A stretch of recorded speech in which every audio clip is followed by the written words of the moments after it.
عبداللہ بن عباس رضی اللہ تعالیٰ عنہ سے مروی ہے، وہ فرماتے ہیں اللہ کے نبی صلی اللہ علیہ وسلم جب مکہ سے مدینہ ہجرت کر کے آئے تو اللہ کے نبی نے یہودیوں کو عاشوراء کا روزہ رکھتے ہوئے پایا، تو آپ علیہ السلام نے ان سے سوال کیا ما ھذا اليوم الذی تصومون، یہ کون سا دن ہے جس میں تم روزہ رکھ رہے ہو؟ تو یہودیوں نے کہا ھذا یوم عظیم انجى اللہ فیہ موسیٰ وقومہ وغرق فرعون وقومہ فصامہ موسیٰ شکرا فنحن نصوم۔ یہودیوں نے کہا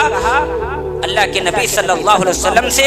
یہ وہ دن ہے جس دن اللہ رب العالمین نے حضرت موسیٰ اور ان کی قوم کو فرعون کے ظلم و بربریت اور اس کی وحشتناکی اور سفاکیت سے نجات عطا فرمائی، اور فرعون کو اس کی قوم کو اللہ رب العالمین نے سمندر برد کر دیا۔ محرم کی 10ویں تاریخ کو ہی اللہ رب العالمین نے فرعون اور اس کی قوم کو سمندر میں ڈبو دیا، پانی میں ڈبو دیا، تو حضرت موسیٰ علیہ السلام بطور شکرانہ اس دن کا روزہ رکھا تھا، اس لیے ہم بھی روزہ رکھتے ہیں۔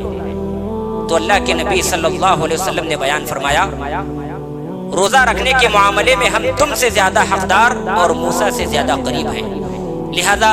اللہ کے نبی صلی اللہ علیہ وسلم نے اس دن خود روزہ رکھا اور مسلمانوں کو یعنی صحابہ کرام کو بھی حکم دیا وہ بھی اس مہینے کے 10ویں تاریخ کا روزہ رکھیں۔ مگر بعد میں صحابہ اکرام نے اللہ کے نبی صلی اللہ علیہ وسلم سے کہا اے اللہ کے نبی صلی اللہ علیہ وسلم، محرم کی 10ویں تاریخ کا یہود و نصارہ بڑا احترام کرتے ہیں، بڑی عزت تکریم کرتے ہیں، تو اللہ کے نبی نے فرمایا انشاءاللہ آئندہ سال ہم 9ویں تاریخ کا بھی روزہ رکھیں گے۔ مگر آئندہ سال کے آنے سے پہلے اللہ کے نبی محمد الرسول اللہ صلی اللہ علیہ وسلم کی وفات ہو چکی، تو اس لیے مسلمانوں کو چاہیے یہودیوں کی مخالفت میں محرم کی 9ویں تاریخ کا اور 10ویں تاریخ کا روزہ رکھیں۔ اس کی تائید ابن عباس رضی اللہ تعالیٰ عنہ کی حدیث سے ہے۔ ابن عباس رضی اللہ تعالیٰ عنہ فرماتے ہیں تم لوگ یہود و نصارہ کی مخالفت کرو اور محرم کی 9ویں اور 10ویں تاریخ کا روزہ رکھو۔ عاشوراء کی فضیلت کے بارے میں سئل رسول اللہ صلی اللہ علیہ وسلم عن صوم یوم عاشوراء، اللہ کے نبی صلی اللہ علیہ وسلم سے سوال کیا گیا